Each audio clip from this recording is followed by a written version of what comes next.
Akhir jabatan penjabat Bupati Aceh Jaya periode 2022-2023, Dewan Perwakilan Rakyat Kabupaten setempat belum memiliki usulan nama-nama yang akan diusulkan sebagai pengganti. DPRK Aceh Jaya sudah mewacanakan akan mengajukan nama pengganti PJ Bupati sebelum akhir masa pengajuan ke pemerintah pusat.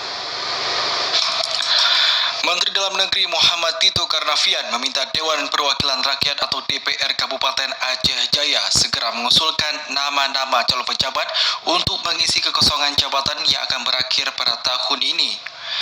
Hingga saat ini belum ada sejumlah nama sebagai pengganti PJ Bupati Aceh Jaya yang harus diusulkan oleh pihak DPRK. Namun dari informasi yang beredar, sejumlah nama sudah termasuk dalam wacana yang akan diusulkan. Ketua DPRK Aceh Jaya Muslim mengatakan dalam usulan sejumlah nama pengganti pejabat Bupati Nurdin, pihak DPRK akan melakukan rapat bersama dengan para anggota Dewan.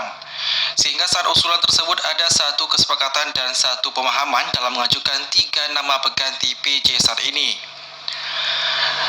Terkait pengusulan nama PJ Bupati tersebut, pihak DPRK Aceh Jaya sudah menerima surat dari Kementerian Dalam Negeri. Muslim menjelaskan untuk kriteria yang akan diusulkan nanti setidaknya bisa melanjutkan program-program yang sedang dilakukan oleh PJ Bupati tahun pertama, baik pejabat saat ini maupun dari putra daerah sendiri. Ketua DPRK mengaku dalam usulan nama calon pejabat Bupati Aceh Jaya periode kedua, pihaknya akan diumumkan ke publik siapa saja nama-nama yang masuk ke dalam daftar calon PJ Bupati Aceh Jaya. Ia menyebutkan untuk batas usulan nama PJ Bupati hingga tanggal 20 Juni tahun 2023 mendatang. Sehingga saat ini pihak DPRK masih mencari siapa nama yang akan diusulkan untuk mengganti PJ Bupati saat ini.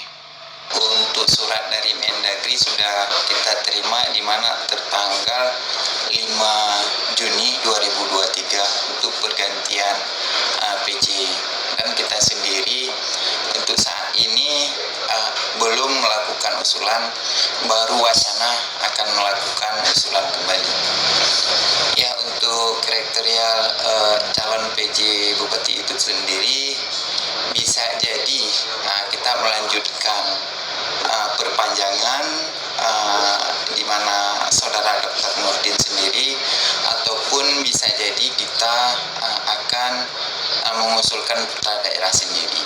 Dalam pengusulan nama-nama PJ Bupati Aceh Jaya untuk tahun kedua, Ketua DPRK menegaskan tidak akan melakukan rapat paripurna, namun pihaknya memastikan nama-nama yang akan diusulkan merupakan orang-orang yang bisa melanjutkan program daerah saat ini dan bisa membawa perubahan untuk Kabupaten Aceh Jaya yang lebih baik ke depannya.